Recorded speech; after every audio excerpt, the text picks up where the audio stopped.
Yes, we are all living in a topsy-turvy world these days. All the things that we are conditioned to, that we are familiar with, have changed. All the systems, patterns, behavior patterns, systems and operational procedures, everything has taken a 360-degree turn.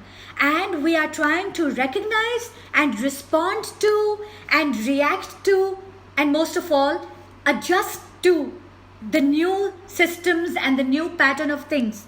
So it is all right. It is very natural to feel confused, to feel overwhelmed, not to know what to do and in what order to do those things.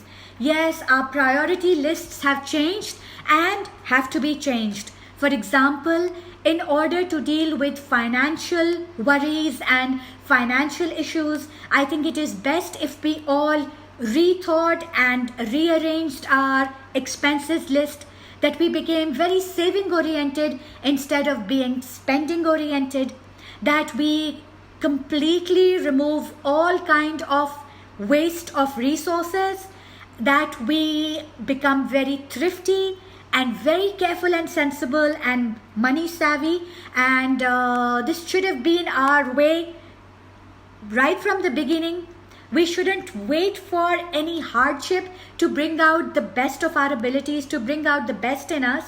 Well, I think financially everyone should be very sensible and stay away from wasting resources, because waste not, want not. Whether it is emotional issues or mental issues, we need to source our energy and motivation and that spirit to move forward from connecting with family and friends. So make it a point to connect with at least 4 people. I'm saying at least 4 people every day. This is your family, your friends, your social groups, your workmates group, people you know in the community. You have to connect and communicate and collaborate, if you will, with at least 4 people or 4 groups on any given day, because this is very important for us to remain sane and creative and feel that we are contributing and feel a sense of accomplishment and to feel that we are creating an imprint and an impression on those around us. Because when we put a positive spin on somebody's mood, or we help lift somebody's energy levels, their mood, their spirits, we are rewarded in return.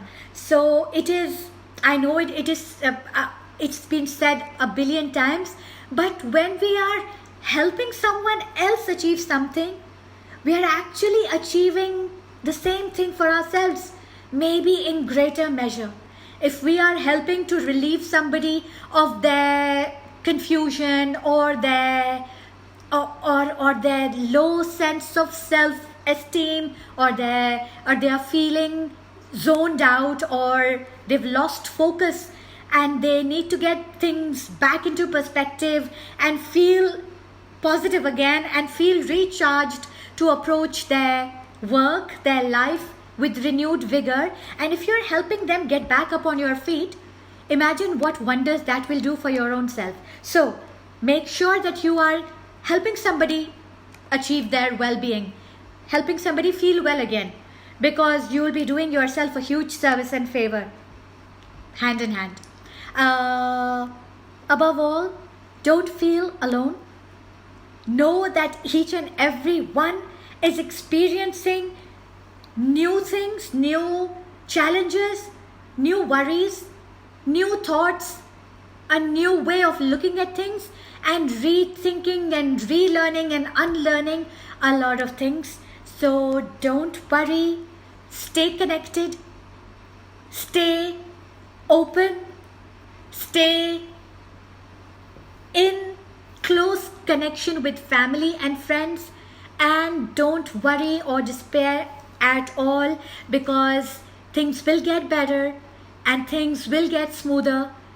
But hopefully, having experienced this challenge and these challenging times, we will all emerge more sensible, more sensitive, and more aware to the really important things in life.